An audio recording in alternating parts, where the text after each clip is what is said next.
the meeting for June 11th. Roll call, please.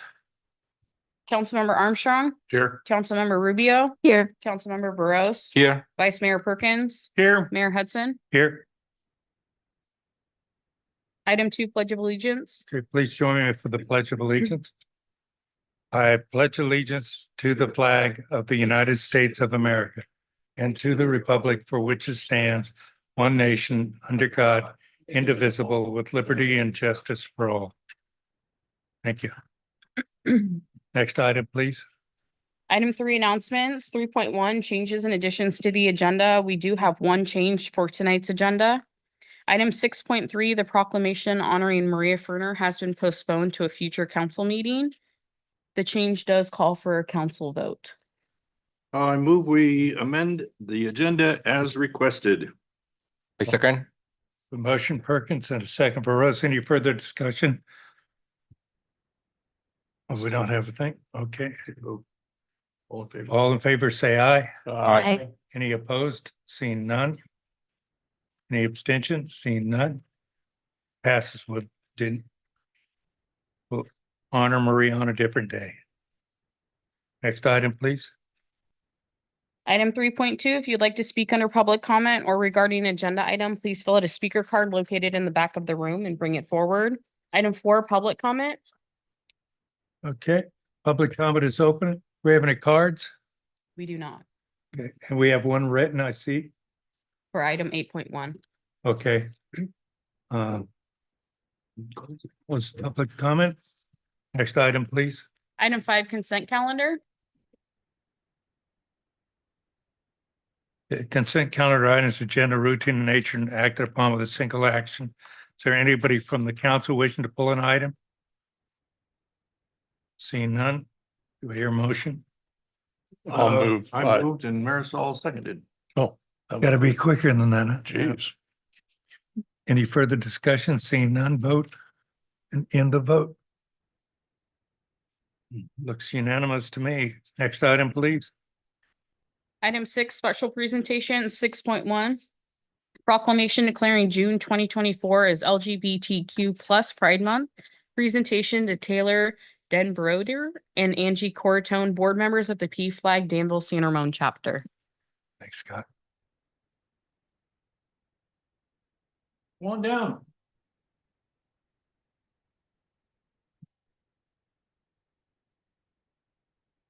Thank you. Joining us this evening, we have a proclamation here signed by our mayor. He delegates the reading to me, so. Mayor doesn't move too quick. Yeah, he used to run 100-mile races, just so you know. Yeah, he ran and further. What was the longest race you ever ran? That was it. 100-mile races. Okay, so that's our mayor. So I have here a proclamation of the city council of the city of San Ramon declaring June 2024 as LGBTQ plus Pride Month. Whereas the city of San Ramon is committed to making San Ramon a place where everyone is welcome, and whereas the nation was founded upon and is guided by a set of principles, including that every person has been created equal, that all have rights to their life, liberty, and pursuit of happiness, and that all shall be afforded the full recognition and protection of the law.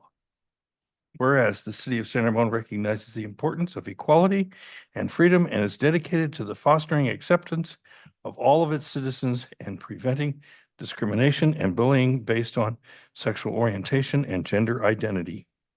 And whereas the city of San Ramon is strengthened by and thrives upon the rich diversity of ethnic, cultural, racial, sexual orientation, and gender identities of its residents, all of which contribute to the vibrant character of the city.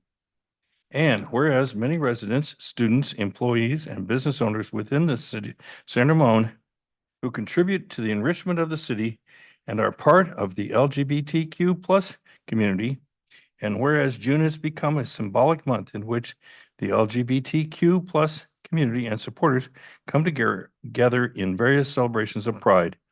Now, therefore, be it resolved that the City Council of the City of San Ramon does hereby proclaim June as LGBTQ plus Pride Month in San Ramon and encourages residents to recognize the contributions made by members of the LGBTQ plus community and to actively promote the principles of equality and liberty. Dated June 11th, 2024, signed David E. Hudson, Mayor. So thank you very much. And please, would you like to say a few words? Sure. Where do I go? Like this? Okay, there we go. Well, thank you. Taylor, you want to say, so Taylor is our, local PFLAG Danville San Ramon chapter president currently. And I am the, secretary of that chapter. And so we are just super grateful to be able to receive this signed proclamation.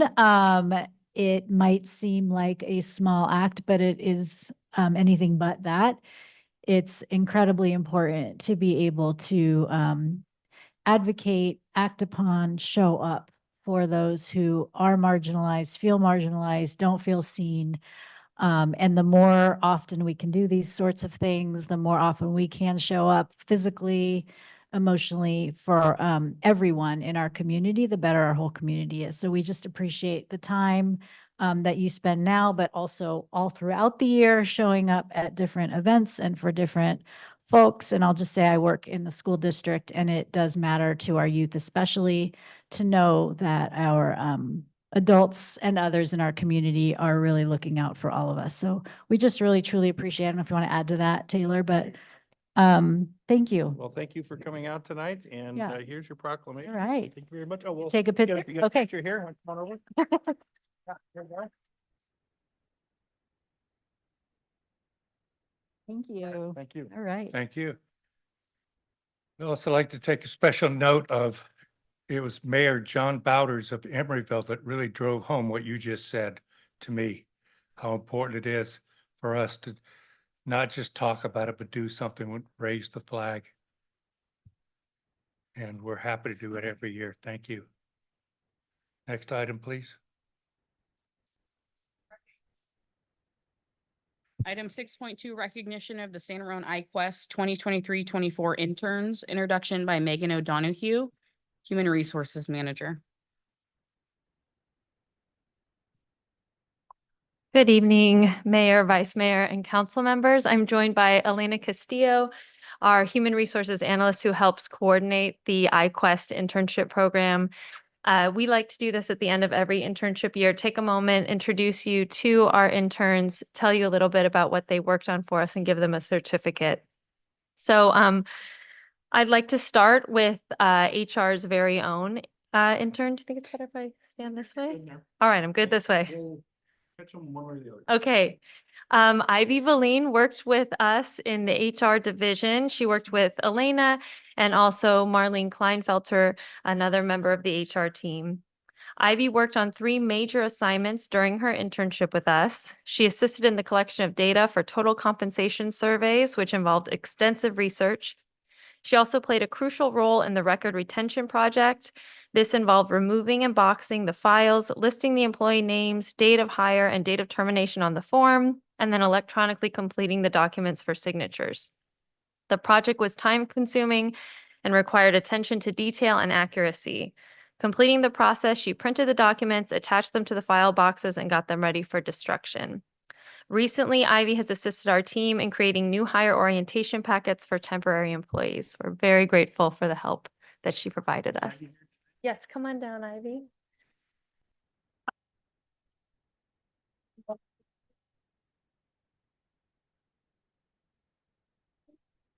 Can I have a picture? Yeah.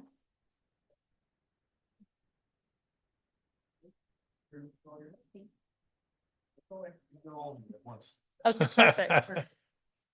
Okay. Our next intern is Natalie Lentzen. Natalie worked in the Recreation Division of our Parks and Community Services Department. She worked with San Ramon employee Elise Lightfoot. Natalie put her finely honed academic skills and the power of her creativity together this spring to create educational activities for our nature camps. Natalie worked with staff to create an orienteering scavenger hunt that taught kids how to navigate using a compass and research different topics to create fun and informative games and crafts themed to different weeks of nature summer camp. These activities included an interactive field game that teaches children about plant succession after a fire, an exercise to measure how big a blue whale is, and a make-your-own fossil craft. Some of Natalie's activities were field tested and camper approved during Spring Break Nature Camp in April. The rest will be used this summer in the Crow Canyon Gardens Nature Camp. So very exciting. Thank you so much, Natalie.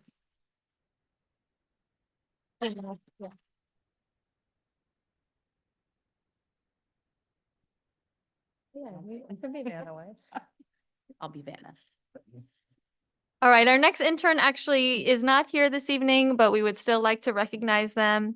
This is our intern Nami Ranjbar Sadeghi, and I do want to apologize to the council and to Nami. The last 3 letters of Nami's last name were left off the agenda, so I just want to clarify their last name.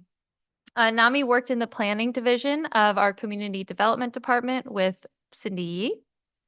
During his internship, some of NAMI's key projects included assisting with housing policy research and analysis, preparing accessory dwelling unit informational material to help the public understand the review process, and mapping new housing units on the city's mapping system. He also shadowed planners during project site visits, prepared numerous data spreadsheets, and attended public meetings on the general plan update. So our thanks to NAMI for that. Okay.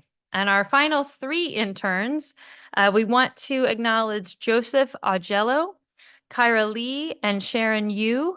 They all worked in the engineering division of Public Works with Roderick Wee.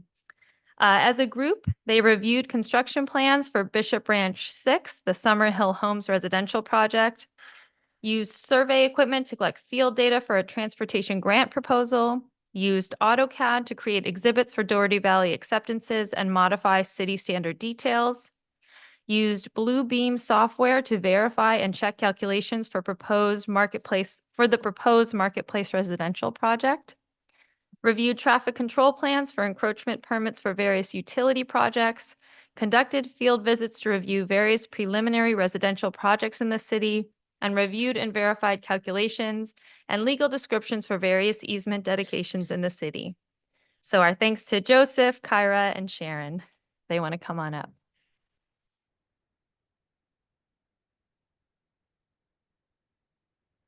Maybe they're not here either, yeah.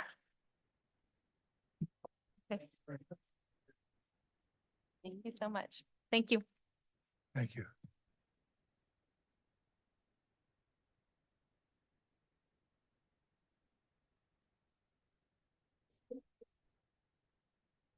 Okay, next item, please. Item 8.1, item 7, deferred consent items. We have none this evening. Item 8, unfinished business. 8.1, a public hearing. Resolution number 2024-067, confirming the landscape and lighting district number 1984-1 diagram and assessments and levying the LNL assessments for fiscal year 2024-25. Staff report by Gary Manuel, Public Services Program Manager. Good evening, Mayor Hudson, Vice Mayor Perkins, council and staff. This evening, I'm going to run through a PowerPoint with you. Lots of information here to go over the Landscaping Lighting District 1984-1 diagram and assessment and levying the Landscape and Lighting District number 1984-1 assessment for fiscal year 24-25. First of all, I'm going to go over a background and the purpose of the reserve study. Maximum assessment information, annual assessment, unfunded zone information, and improvement projects. The Landscaping Lighting 1984-1 was formed in 1984. And it's an annual assessment of property owners within the 19 zones of the city. The assessment funds maintenance of landscaping, lighting, and other improvements within the zone. And the funds can only be used within the zone. There are 19 zones, as I mentioned, 2 citywide zones, 17 special assessment zones, and the district is reestablished every year by council action. And of course, any changes to the max assessment must comply with Prop 218. And this is a picture of the zone. Then this does not include the Doherty Valley. So the purpose of the reserve study, and that's to assess the adequacy of funds over 30 years. And that's to ensure solvency by maintaining adequate reserves to account for deferred maintenance, emergencies, and unforeseen repairs. And what we also do is make planned improvements and replacements, but also maintain existing improvements. Assessment rate versus max rate. The levied assessment rate is the assessment rate charged annually to property owners on their property bill. And it may be increased or decreased by council action up to the maximum assessment rate. What's the maximum assessment rate? That's basically a do not exceed rate. It's voted on by the homeowners within the zone. And the actual assessment may be less than the maximum rate. And these are kind of an overview of the different zones and when they were when the rates were assessed and the year they were assessed.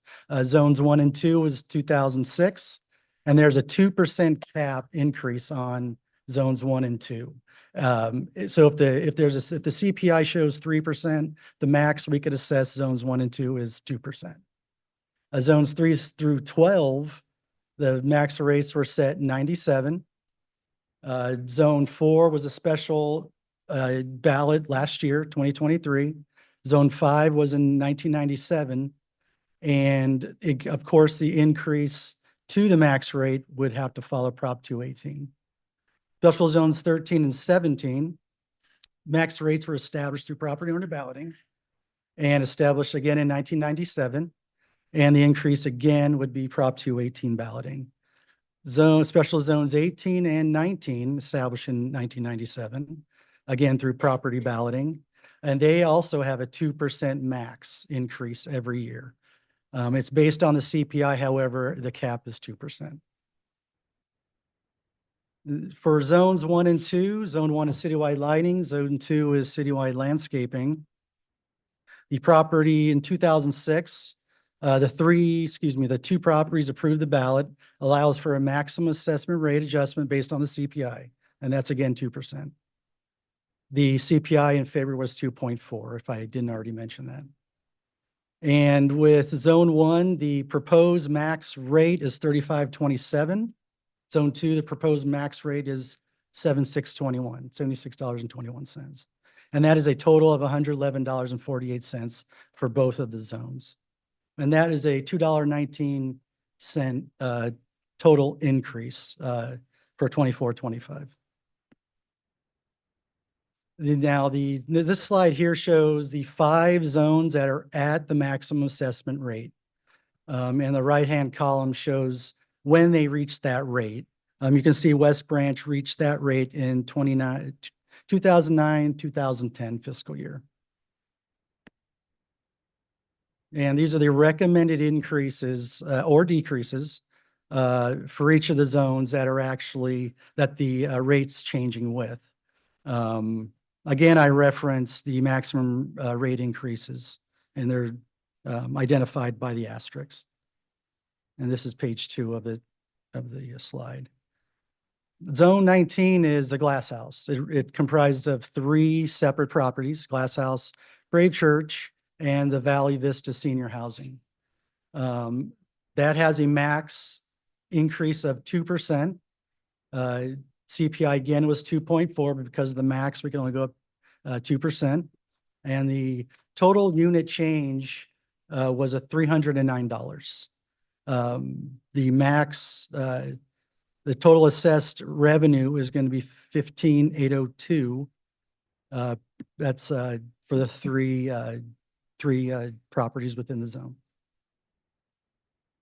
And these are this slide shows the underfunded zone. And what does that mean? It shows zones that are coming close to either maxing their max assessment, or will go negative in the year on the right. Again, West Branch is just 25-26 fiscal year.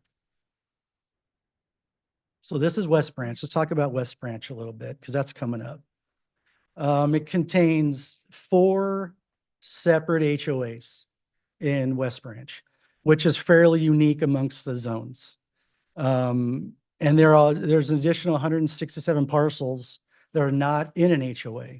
That's part of the West Branch zone. The current rate is 380 and the max rate is 380. And again, the max rate was approved in 97 and we hit that in 2009, 2010 fiscal year. And the fund will go negative. If nothing changes, we go through, we, complete the CIPs, this fund will be negative in 2025, 26, excuse me. And the operating budget costs for that zone alone, this is just the operating costs. Step fountain is just over 12,000. Reflections fountain is 19,000. And then we go back to the step fountain. That 12,000 reduction is a reduction from $20,000. It is shut down and inoperable. So we cut back the maintenance on it to just maintain the equipment that's there. The PG&E, it was reduced because of the step fountain shutdown from approximately 90 to 21,000. We always have equipment and repair supplies to that zone. And that pays for things like extra irrigation or emergency things. The water budget for the entire zone, not just the fountain, is 61,000. And again, this zone is only solvent in the upcoming fiscal year because of utility cost savings from the shutdown of the step fountain. And these are the projects that are currently programmed for the step fountain. Going out 5 years, and that cost is just over $606,000. We did not replace a pump motor in 22-23, so there's $110,000 that's out there. Which the next slide I'll talk about what the plan is for that if council approves it. Other improvements, and this is all within the Zone 6 West Branch area. There's an asphalt trail that runs from the Danville border south to the last court in the zone. There's a vehicle bridge with a pedestrian timber walkway. There's 2 other pedestrian timber bridges that span the creek. There's 3 gazebos. 2 you can see at Doherty and Crow, the other one's off of Red Willow. There's hundreds of linear feet of split rail fence. And of course, vegetation like plants, trees, and ground cover. Also within the zone and improvements, there's the irrigation infrastructure. The 30-year replacement cost and not including the fountains is approximately $7.75 million for this zone. And again, these are just a couple pictures of the bridges. A lot of people don't understand how many improvements are within this zone. And the bridge on the right is one of 2 pedestrian bridges. It's challenges with West Branch coming up. It's at their maximum assessment rate and currently unable to fund large repairs.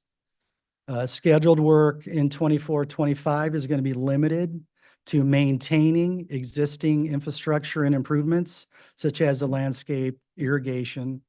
Again, we're going to continue with fountain maintenance just to keep the step fountain operable. If the direction is to get it up and running again, we don't have to want to replace all the fountain pumps and motors and everything else. And again, I mentioned in the previous slide, there's 110,000 rollover from 22-23 that it's possible we can use that to maintain the activities related to the reflections fountain, which is fully operable, develop alternatives to the step fountain, and also, or we can return the funds to the zone. Finance Committee recommendations. We met with the Finance Committee, and based on their feedback, we're going to explore alternative uses of the step fountain. And what that means is we're going to look at installing maybe landscaping, drought-tolerant plants, ground cover and trees, maybe include a public art piece, or create some garden or a sitting area in the bowl of the fountain, and maybe even some cascading flowers, kind of giving the appearance of a waterfall or the fountain and when it's operating. And of course, lighting to enhance all the new improvements. Alternately, we can fund maintenance activities within the zone that I previously mentioned. And that's replacing outdated irrigation valves, flow meters, and other irrigation infrastructure. So public outreach, what the plan is going forward with this zone. We're going to gather as much information as we can to provide that to the residents within the zone. We're going to research alternatives. That includes hiring architects or consultants to see how we can best use the fountain footprint. And then we're going to report our findings to the citizens of the zone, and that'll probably most likely take place in probably January of 2025. And that'll give us the first half of the year to gather the information. These are next few slides are the summary of projects completed in the current fiscal year. We have citywide lighting, several intersections, 8 intersections to be exact. Traffic signal poles were painted. Landscape renovations and tree replacements in 4 zones. And this is kind of showcasing Zone 2, which is this is a Stagecoach Road near the Senior Center. This is on the west side of the street. And here is the Bent Creek, and this one's, I think, by far my favorite. We converted 6 turf areas to landscape. So by doing that, we're reducing maintenance to the shrubs and water and utilities. This was a big water savings and cost savings to that zone. We also had irrigation controllers and remote valve replacements to 5 different zones. On the left, you'll see the old kind of outdated controllers. On the right are the new CS3000s. And the major differences between the two is the new CS3000s meet the EPA specifications for water efficiency. They include weather sense and real-time rain data. They also have, which is one of the biggest improvements in my opinion and staff, is a mobile app. Whereas the ET2000s, the one on the left, they had an actual remote control that kind of looked like a brick. They're quite costly, buggy. The new app for the new 3000s it makes everything more efficient. Here's just some examples of valves, and Vice Mayor Perkins, I made sure the valve was on for you. And so here are some scheduled projects for the next fiscal year, 24-25. And again, we have the Bollinger Canyon, the overcrossing, and funds for that it went towards design, consulting, and construction. And the expected completion date is 2025. We have more landscape renovations and tree replacements in 6 zones: Citywide, Canyon Lakes, Vista, San Ramon, Summerwood Loop, Country View, and Crown Ridge. And again, we have more irrigation upgrades: Canyon Lakes, Vista, San Ramon, and Crown Ridge again. The following zones on this slide will have no improvements for next fiscal year. The city Zone 1 citywide lighting, that funding was removed for budget savings. And that was for signal pole painting and relamping. For 25-26, we may bring back the relamping projects just to start that again. And then the zones underneath that all had significant irrigation and landscape upgrades over the last couple of fiscal years. So what happens now? What happens after this presentation, after this council meeting? On March 26th, the resolution was adopted describing new improvements and ordering the preparation and filing of the engineer's report. That was complete. May 14th was the engineering report was approved and adopt the resolution of intention to levy and collect assessments and setting a public hearing, which is today, and that was complete. Today is we conducting the public hearing and adopting a resolution confirming the diagram and assessment and levying of the assessments. Recommendations. City Council conducts a public hearing we're doing right now. Approve the resolution confirming the landscape and lighting district number 1984-1, diagram and assessments, and levying the landscaping and lighting district number 1984-1 assessments for fiscal year 24-25. That concludes my presentation. Thank you. Any questions, staff, before we move to open the public hearing?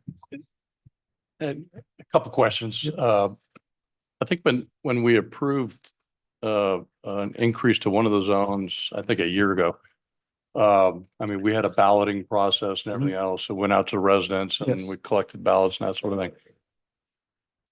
The zone 1 and zone 2 are citywide. So how do we do that? Is it the same process? A letter goes out and we just collect up the feedback, or does it go on a ballot or something like that we have to do?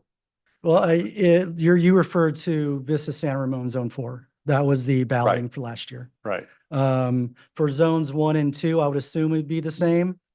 And we would again ballot the residents in zone 1 and 2, which is the citywide zone. Yeah. Less Doherty Valley. Less Doherty Valley, yeah. So this is just trying to the have- 1984 landscape and lighting district. Yes. And we did that in what, 07? 06 or 07. 2006. Yeah. 06, we did that. Mhm. And so yeah, it's not going to go negative. It looks like for another 3, 4, 5 years. Yeah, so the landscape zone, zone 2 is looking pretty good. And like you said, it's about 5, 6 years. Zone 1, which is lighting, it's something we have to look at soon. That's right. Yeah. Because we're on pause for that. Yeah, we're on pause and maybe the next two years. Yeah.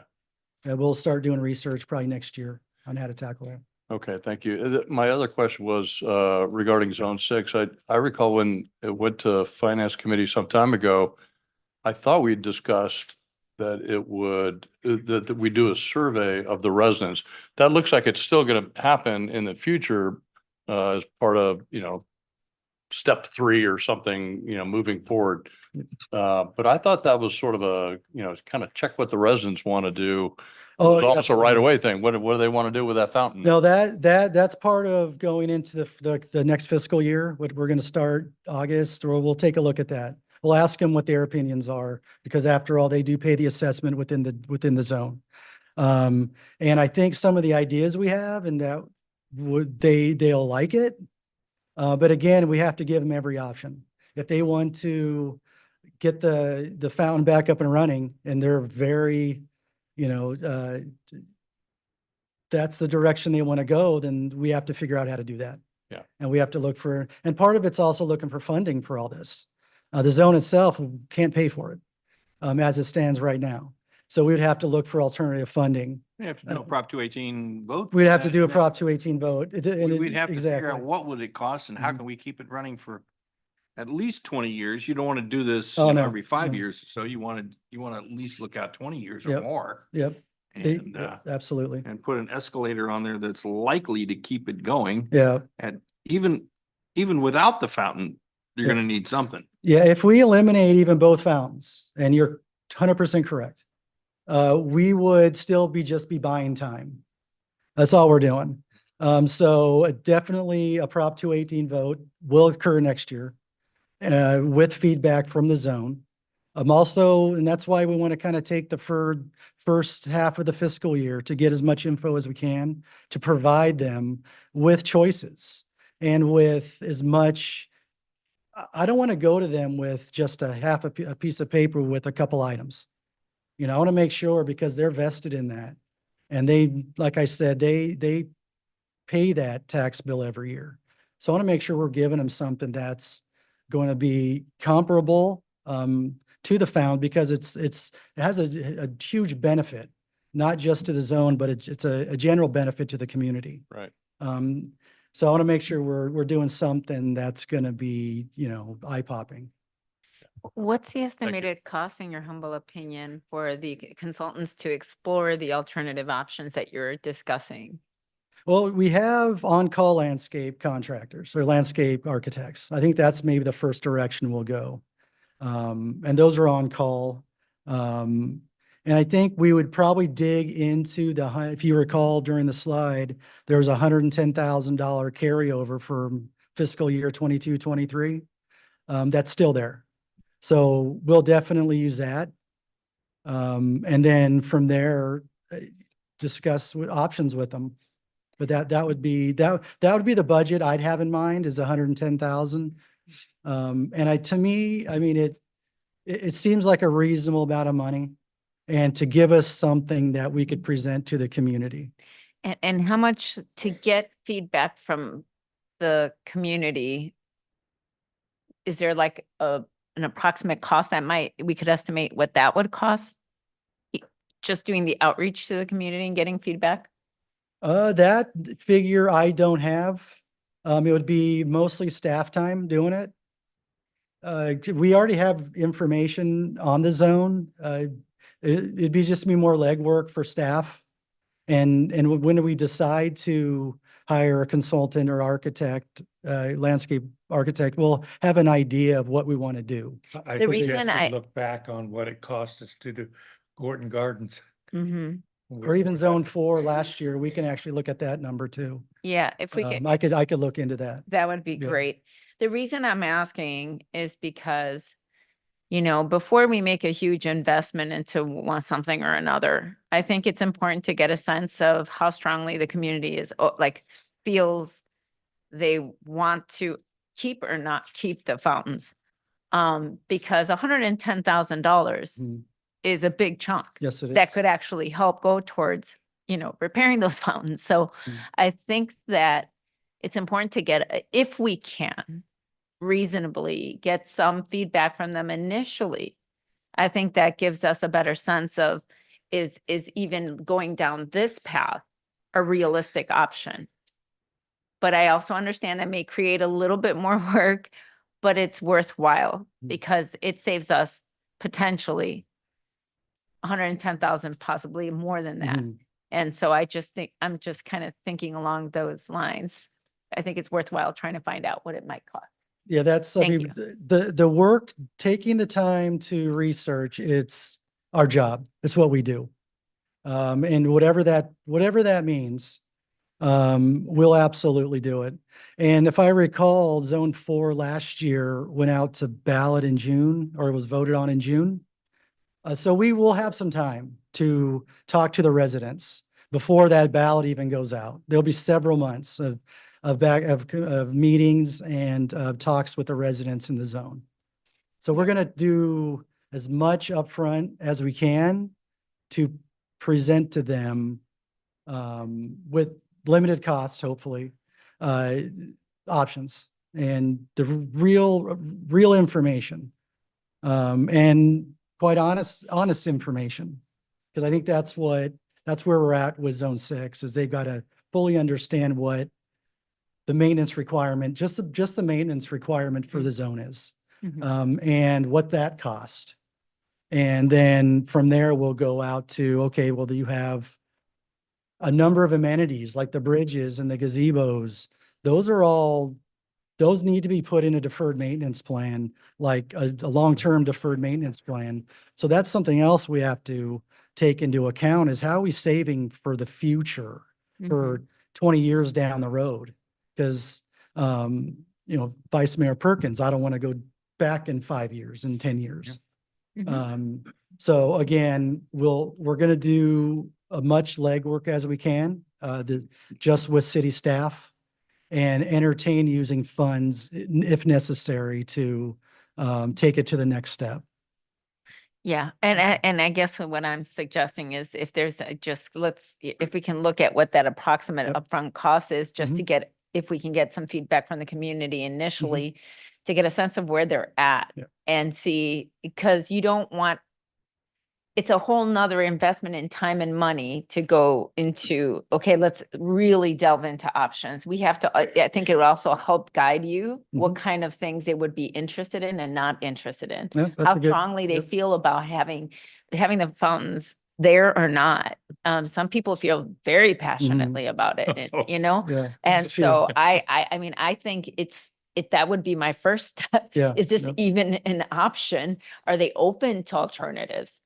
You know, I think Yep. it's worthwhile just seeing if there's a way we can get a feel about where the community is on that and what options are really on the table. Yeah, no, that's something we could absolutely do. It's a good suggestion. Thank you. Okay, thank you.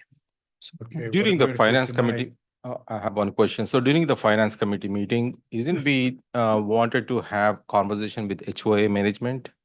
That's also gonna happen, and Council Member Rubio, that could play into that as well as an upfront conversation with the zone members and the HOAs. Yeah, Okay, that's so- part of the plan for the second or the first half of the fiscal year. Okay, Yeah. so far we didn't reach out to HOA. No, there was a conversation before I took this position, just brief conversation with the zone, and I don't believe it was with the individual 4 HOAs, just with the zone residents.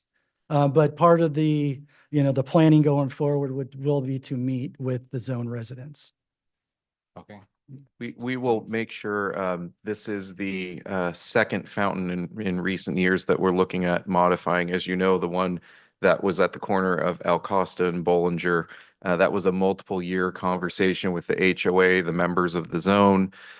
Typically, when you're presented with more information about the costs and the future maintenance cost, the choice becomes pretty clear. And then we'll get into the estimates for, landscape renderings and things like that. We can do renderings before they do full-blown plans, just to Absolutely. show, it's useful to show residents what it might look like. But we do have a method for looking at this issue. Again, with the corner of El Costa and Bollinger, that turned out pretty well. Gordon We really, Gardens. yeah, Gordon Gardens as the mayor has named it, but that was the former, fountain that had the water shooting up in the air, and now it's a nicely landscaped area. So I'm seeing a similar pattern as to what we've gone through before. Also, another example is our San Ramon Community Center. We did the front one, we converted that into. Yeah, yes, I you, was yep, on the that was Parks Commission recent. at That that was time. last year, if Yep. I recall. And that turned out really nice. Yes. Yeah, both of those turned out really nice. So we hear nothing but good things, especially with that fountain conversion. And it turned out, I mean, that's what I would probably model. I would look at that and have the zone residents look at that one because it's really nice. Fountains are nice. very expensive. Yeah. Any aquatic item is very expensive. Hydraulics. Cool, thanks for the Okay, presentation. do we want to hear from the public? Yeah, let's, Open the there he is. Open Okay. the public hearing. hearing. I move the motion to open public hearing. I'll second that. Any Oh, Scott already beat me discussion to on it. the matter? Man, It's okay. In vote? I did. whoops. Punch the button again. Did you press? Did it work? Yeah. Okay. There we go. Okay. Okay, public hearing is, do we have any cards? I do not have any cards, but we did receive written public comment from Susie Ferris Intercom, and a copy has been placed in front of you as well as in the back of the room. Good, thank you. Thank you. I'll Susan. move close. Okay. You guys fight it out.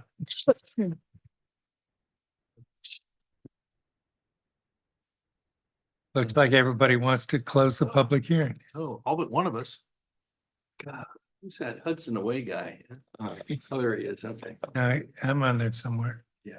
Okay. Put me down for closing. Okay, the matters before us to deliberate. What's your feelings on it? I'll move adoption of the resolution confirming the district and levying the landscape and lane district assessments for the fiscal year 24-25. Second,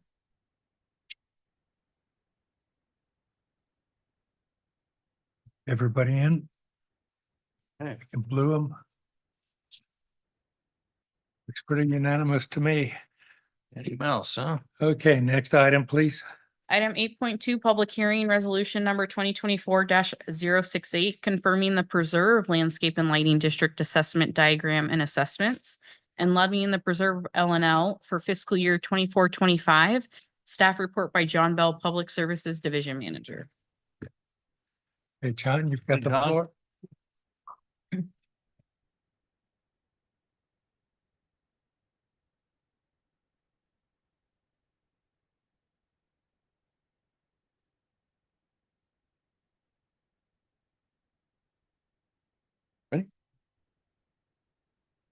Good evening, Mayor Hudson, Vice Mayor Perkins, Council. I'll be presenting our second landscape and lighting district, the Preserve. So I'll go over a little bit of the background, we'll show some existing improvements, and the majority of this presentation will be showing the assessment methodology for fiscal year 24-25. So this district is fairly new, formed in 2018. Most of the improvements are going to be maintained by the city in fiscal year 24-25, and I'll explain the ones that will not be maintained by the city. This district, the maximum assessment rate is tied to inflation, unlike some of the zones in 1984-1. So the current improvements, we have our east entrance, the DG path going up along Faria Preserve Parkway. East side, just showing these are current pictures. Trees are really coming in, landscape's really growing, thriving. The west side, center medians, each side of the roadway, and down the center median of the west entrance. And then these are just a couple of the irrigation items that we maintain: irrigation controllers, backflows. These are the three roundabouts that we will not be maintaining for fiscal year 24-25. We chose to accept these at the end of the project because, learning from past history with construction projects, you get large trucks that drive around these roundabouts and they destroy the curb. So these have not been accepted by the city, and they will at the end of the project. So the fiscal year 24-25 operating costs, about $131,000 for staff, utilities, materials. Again, this is our first full year maintaining this district, so we are working off estimates and assumptions. Included in this district, which again is a little different from 1984-1, is we are planning for annualized replacement costs, deferred maintenance. So these costs are planned into the assessments.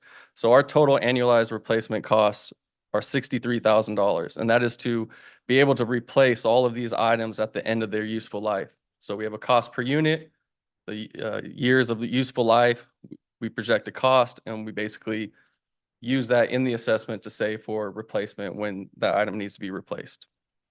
So it's a planning mechanism. So the total cost to be assessed for the district, we take that annualized maintenance and replacement costs, we deduct the general benefit contribution. So for this district, the general benefit contribution is 7.92%. Excuse me. So the total assessable direct costs are $179,000. We add in incidental costs of $8,500, and then our total maximum cost that can be assessed, $187,000. So the district is only assessed 92% of the benefit. The maximum assessment. We started in 2018 with $363. Last year, it was $422. With inflation adjustment of 2.4% this year, the maximum allowable assessment for fiscal year 24-25 will be $432. So the actual assessment that we will levy, we take those assessable costs, the amount of units in the district.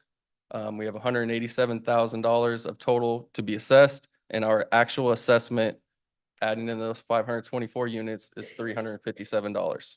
So we are not assessing at the max for this district. So our recommendation moving forward, conduct the public hearing and approve the resolution confirming the preserve and the assessment diagrams and assessments. Short and sweet. Okay. Okay, any questions to staff? Had one question. How does the Sunrise Ridge Park play into all of this? Does this assessment help fund any of the activities at the Nope. park? No, just the landscape and lighting Just the improvements. landscape yeah. and lighting. And we need another public hearing. Huh? Yeah. Get a vote, Dave. Oh, and I got a vote. All right. Just out of curiosity, who made the motion? Sridhar. I made the motion. Who had the second? Rubio. Rubio, okay. No further discussion. Everybody's voted. I think we're gonna open the public hearing. Do we have any cards? I do not. have any Public speaker hearing cards. is open. Seeing no cards, no other written. So motion to close. Oh, you beat him this time, huh? I don't know. He beat me. You guys had already clicked on it. I didn't even see a button. I didn't hear anything. I didn't see it. You see, he's closest to the clerk. That's why it works for him. The cable is faster here. Cable comes this direction. We can install buzzers if you like the Family Feud. Everybody wants to hear the city manager comments. Yeah, I can't wait for that. Looks like unanimous to close. Okay.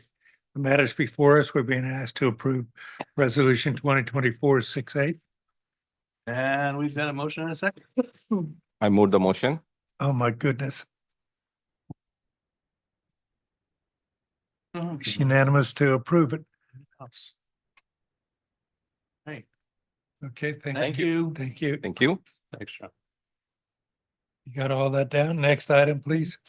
Item 9, new business, 9.1, resolution 2024-069, establishing a word count limit for the voluntary candidate statement for the 2024 municipal election. And I'll be presenting this report. So as you know, there is an upcoming municipal election on November 5th, 2024. So the city does consolidate with, for the candidate statement with the county. The county does charge a flat rate of 250 words. The elections code does allow for the legislative body to pass a resolution adopting higher limits up to 400 words. Historically, the council has allowed candidates to go up to 400 words. However, the cost will double. So anytime you go over the 250, it will double automatically. So whether it's 260, 270, 300, it's going to be double.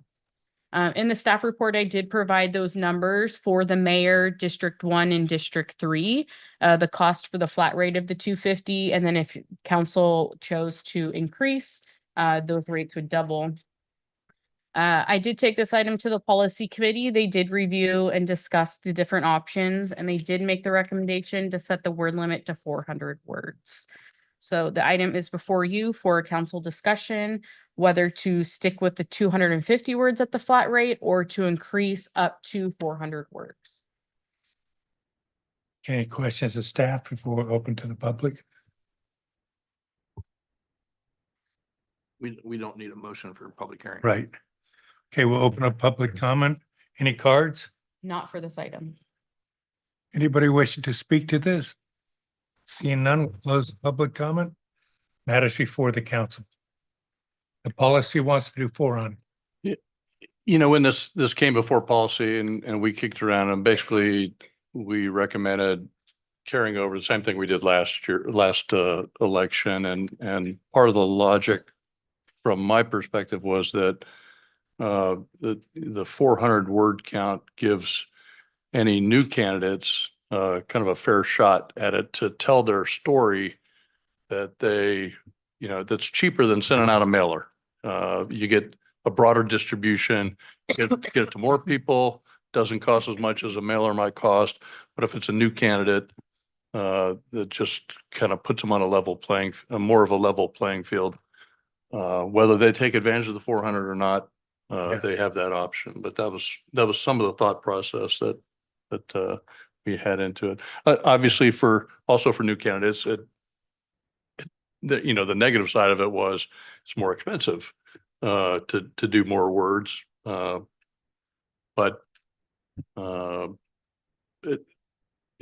that was sort of my thought going in. Yeah, I remember last year, last election, I was thinking we made a mistake and 250 was the way we should have gone. And then I did the 400 and said, well, I was wrong on this one. Yeah. Yeah, I mean, I think from my end, it's not just from the candidates end to be able to present themselves, but it's really the voters having access to information. It's really, I think it's like we want our voters to be able to make the most possibly well-informed decision, and that's sometimes the only opportunity they may get to really become acquainted with all of the candidates. It is the most effective money that a candidate Efficient, yeah. can spend to get word out to the voters, because it goes to every registered voter, whether it's citywide or in their district, and And they don't throw it away. often that's the sole item that the voters will get. I mean, they'll see your street signs, but that doesn't do much. Mhm. You gotta play the street sign game, but it's the candidate statement, I think, that makes the most impact. And so I think 400 words is the way to go. Great, Um, I'll move. Oh, sorry. So one thing, 400 words, and that will cost for council members, it will cost 780 in District 1. And council District 3 costs 742 if we go with the 400. And I think that will be a burden for any new candidates, right? Well, it's going to be a burden if you don't do it. If you really, if you really think about if that for a candidate, say, who isn't going to be able to do a lot of fundraising, that may be their only opportunity to reach all the residents, the constituents who are voting. And it's far cheaper than trying to come up with money for mailers, as Councilmember Armstrong mentioned. And I think that's kind of the countering point there, is that it's maybe their only opportunity. Okay, yeah, the other side makes sense, yeah. Yeah, and somebody who's already in a position, an incumbent, has kind of a natural advantage of being around, name recognition, attending events and things like that. But a new candidate, this might be their only real opportunity to kind of get their name out there. So the more information, as Councilmember Rubio said, more information to the voters, gives them a better opportunity to tell their story. Okay. So, can I make a motion? All right. Oh, Quick. got it. So I move to establish a word count limit for the voluntary candidate statement for the 2024 municipal election to 400 words. Is that correct? Maximum? You could just say as stated in the report. As is stated in the report. Thank you. I'll second. Any further discussion? We've talked it out. Vote? Get a vote there. I did. Good. I ended the vote. Looks like it's 5-5 to approve for direction. Okay, next item, please. Item 9.2, resolution 2024-070, establishing a voluntary campaign expenditure limitation for the 2024 municipal election. I'll also be presenting this report. So again, with the upcoming election, staff is requesting for council to establish a voluntary campaign expenditure limit for the election. The courts have held that the amount spent by a candidate on their election cannot be limited. However, our municipal code does address that the council can take voluntary action to place limits on the amounts of money that may be spent in campaigns for city elections. So consistent with past elections, the city has established a voluntary campaign spending limit and offered candidates the opportunity to voluntarily agree to that limit. In the staff report, I did provide the breakdown for each of the 3 positions that are up for election this coming November, and as well as the updated register of voters as of February 2024. I did take this item to the policy committee as well. The policy committee did have a pretty robust discussion regarding inflation and the cost of different items when running a campaign. And they recommended the expenditure limit for the mayor to be $1.50 per registered voter, which is about $75,282. And then they increased from last year for the council districts 1 and 3 to $2.50 per registered voter. So $30,263 for District 1 and $27,820 for District 3. The voluntary campaign expenditure limit document, candidates will have to sign whether they agree or not. And that document is posted on the city's website at the close of the candidate period. And I will turn it back over to council for discussion and Okay, any questions of staff? Or what's the pleasure? This has been one that's always been kind of odd. There is no enforcement. Yep, It's a voluntary spending limit. The final candidate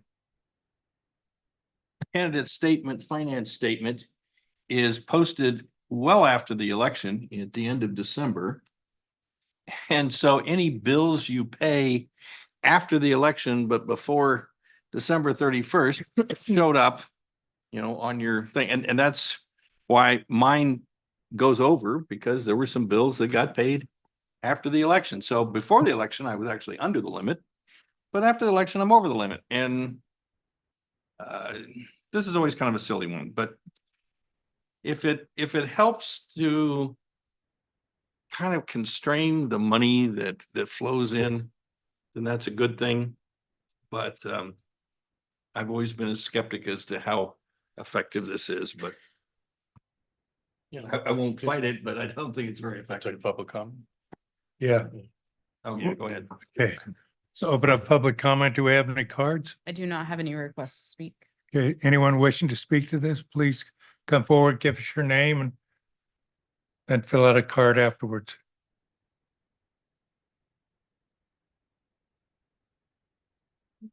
Okay. All right, then, did you want to speak on this? And we'll close the public comment. Matters before the council. I think policy committee made it pretty good decision on this, because I think with the inflation cumulative in 2 years, it's around 6.90, roughly around. So that will be if we calculate that, 2.50 for districts and 1.50 for mayor makes sense. Mhm. Yeah. So it's a Yeah. pretty good calculation. Thanks to the policy committee. Thank you. We actually looked at the mailing cost and it went up actually as well from last time. So just factoring Not was a going small down. bump, adjusting for that. Well, and I think Councilmember or Vice Mayor Perkins made a lot of the great points that we even talked about in policy and, the unenforceable nature of it. Although not everybody in the past historically has even signed it. Right. So you don't even have to sign it since it's a voluntary thing. But there might be, we talked about there might be some challenger that why are you going to put a constraint on them? Why shouldn't they have an unlimited amount to spend and that sort of thing? But we also talked about how do we keep it kind of a grassroots? This is local government. How do you keep it kind of grassroots, keep the cost down, try to reduce some of the influences of some of the major groups that like to, contribute to campaigns, and then give the perception that there might be some issues, with that money flowing. So, I don't think any of us, well, you mentioned you're close to your limit in the last campaign, but I I was below the limit before the election, yeah. but And then afterwards, when you filed the end Right, of the report. yeah. But I mean, I think the limits are pretty high, even as they are with we added in the cost of living kind of adjustment, bumped it up, a dime or 15 cents per voter. And I think that it's fairly reasonable. I personally, I've set my own internal limits on what I'll accept as contributions for campaigns and things like that. Everybody's got their own way of doing that sort of thing, but basically. And I think most of us, if you really, as was mentioned by Councilmember Armstrong, is that most of us stayed under, whether it was intentional or not. I think most of us are just running a campaign and we know at the end. But I think it's more for showing goodwill. And as we can see, there were sometimes people who I think there was one instance where someone went over the limit, and obviously even that doesn't change the outcome. No, So, it doesn't. So I that's a really think- good point. The person that spent the most came in fourth in the mayor's election. Exactly. So, Happened, yeah. In your first election day, the person that spent the most came in fourth. exactly. So I think there's a combination of factors that really go into that. Mm-hmm. Yeah, you can't necessarily buy your way into an election. Exactly. With that, I'll move the motion. We'll second that.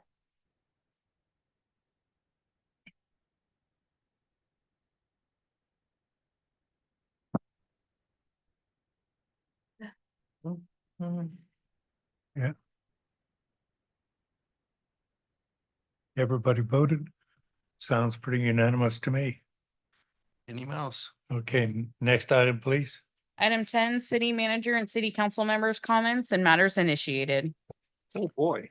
Great, thank you. I have three updates for the council this evening. First, those that are interested in running for office, the Contra Costa Elections Division is hosting 3 informational workshops. So anyone who is interested in running for office can attend them June 22nd in Lafayette, June 24th in Antioch, June 26th in El Cerrito, and more information is available at the city website under What's New. Those who do not want to run for office but want to run anyway, Run San Ramon is celebrating its 39th year this year. And that takes place on Thursday, July 4th at 7:40 a.m. and 8 a.m. at the San Ramon Community Center. It's a 5K, 10K, and fastest mile race. All ages are welcome, and you can register at sanramon.ca.gov/fitness races. And then one last announcement is that we do have some repaving on the Iron Horse Trail. Starting yesterday, the East Bay Regional Parks District, began repaving portions of the Iron Horse Trail in San Ramon. 2 portions of the trail will be closed for paving: Greenbrook Drive to North Canyon Road and El Costa Boulevard to Montevideo Drive. And the paving will take place all the way through July 31st. And with that, that concludes my updates for this evening. Okay, council members. You want me to start? Okay, mine's short, I think, for the first time in a while. I attended on June 1st, the Impact Gala for the Miles Hall Foundation. As many of you know, San Ramon is home to the first police department to implement sort of a first response in mental health issues, making sure that mental health care workers are actually the ones responding to these types of calls. That was a real, just a lovely event. And that stems out of a really unfortunate situation. And I'm very proud that Chief Denton has been really led on this effort here in San Ramon. Thank you. June 4th, I went to Aspenwood ribbon cutting with my fellow council member Armstrong and Mayor Hudson. And a lot of accolades went to Mayor Hudson for helping to make this happen in the first place. So thank you. But it was a really lovely, they had some of the residents actually showed up, and it was really a lovely opportunity. As you know, for many seniors as we get older, they really worked hard to create an environment that's going to encourage social engagement. It's really hard as we get older to keep those relationships going. So I think this is a really lovely opportunity for them to stay engaged in the community and continue to foster friendships. And then on June 6th, I went to the Mayor's Conference in Pittsburgh at the California Theater. And that's about it. Thank you. Mark? Okay, on the 7th of June, I attended the MCE Technical Committee meeting. We got an update on the solar storage credit program, kind of an interesting program. Customers can get a $10 to $20 a month credit that's dependent upon what storage capacity you have at your residence. But it's available to those who have storage who can set their battery to discharge into the grid automatically between the hours of 4 p.m. to 9 p.m. On a daily basis. And of course, to do that, they also have to set their battery reserve to no more than 20%. This causes kind of a load shifting.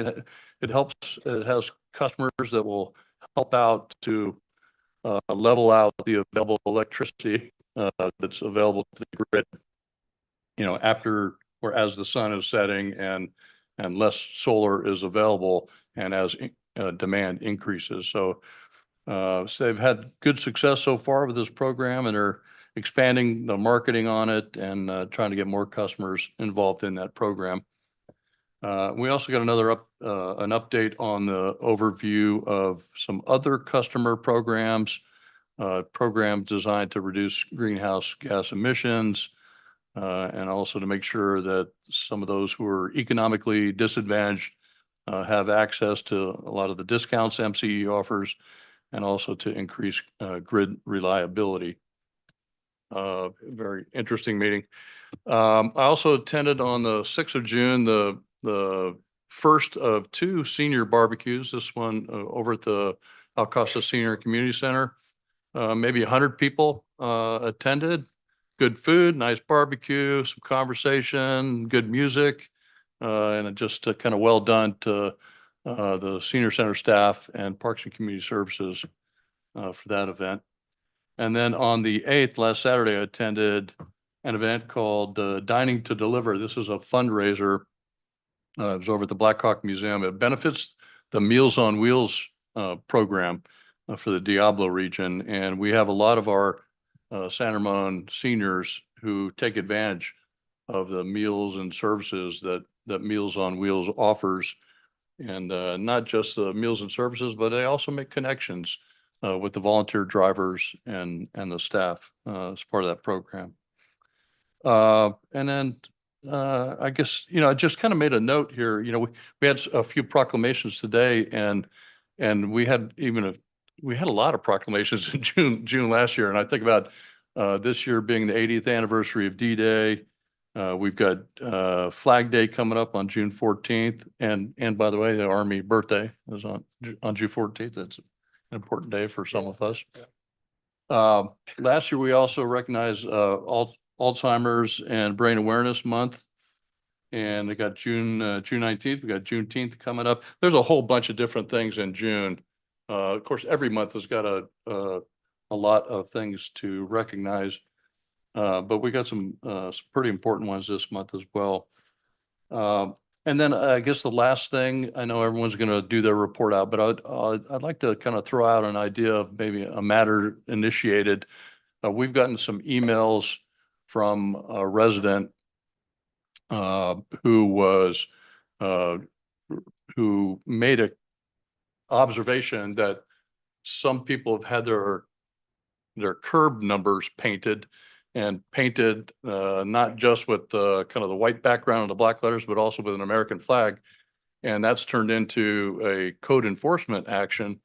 And so now some of the residents who had those flags painted on their curbs are upset about it. And so we're getting kind of the opposite side of things. And I'd like to propose perhaps whether it comes directly to council or whether it goes to policy committee first, but that maybe the staff comes back to us with, do we need to relook our municipal code, our ordinance, and do we have it right?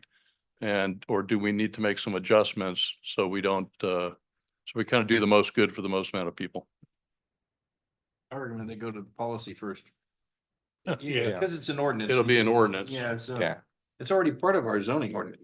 City attorney looks like he's. Yeah, Always- we have one, and It is a part of the zoning ordinance. These curbs are public right of way.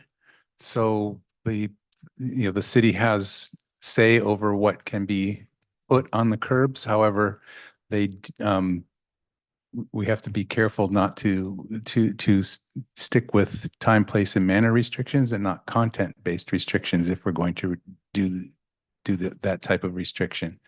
So we do have to walk that line. Okay, Shredar and then Scott. do we get 3 head nods on that? I heard 2 verbals and I saw 1 head Go nod. ahead. Policy committee. Policy. Yeah, okay. Let's stay with city council comments first. It's not a finance committee thing. Okay.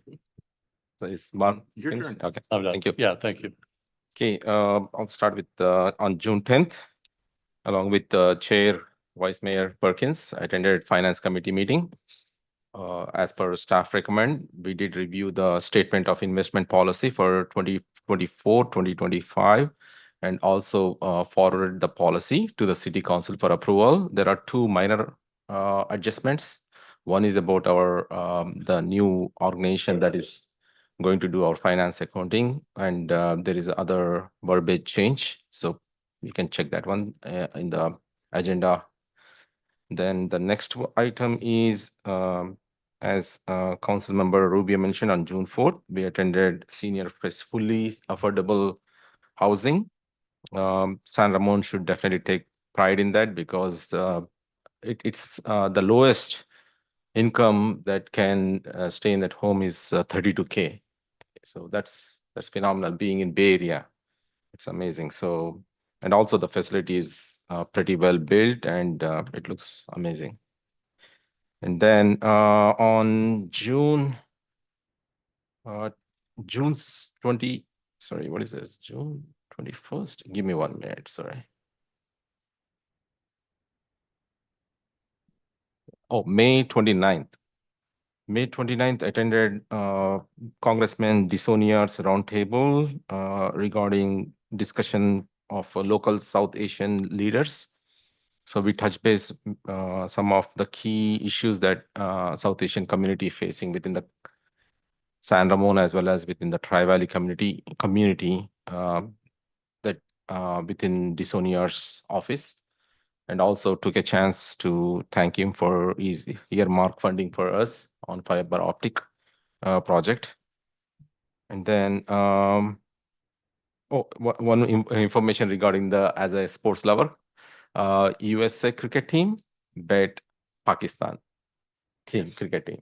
This is like, if I want to put it in a NBA terms, it's like Pakistan NBA team beat USA NBA team. Yeah. So that's huge difference. It's kind of like when US beat Russia in the Olympics in hockey. In hockey, yes. You know, that back in the 80s. That's amazing. Yeah, that was And amazing. Yeah. also, Miracle on Ice. happy Pride Month. Thank you. Library Foundation, they're doing lots of great things. They're going to have they're planning their 4 jazz concerts going forward. They have a budget of about $50,000 that they put back into. Most of it goes back into the 2 libraries in terms of programs and materials. And I think that's terrific.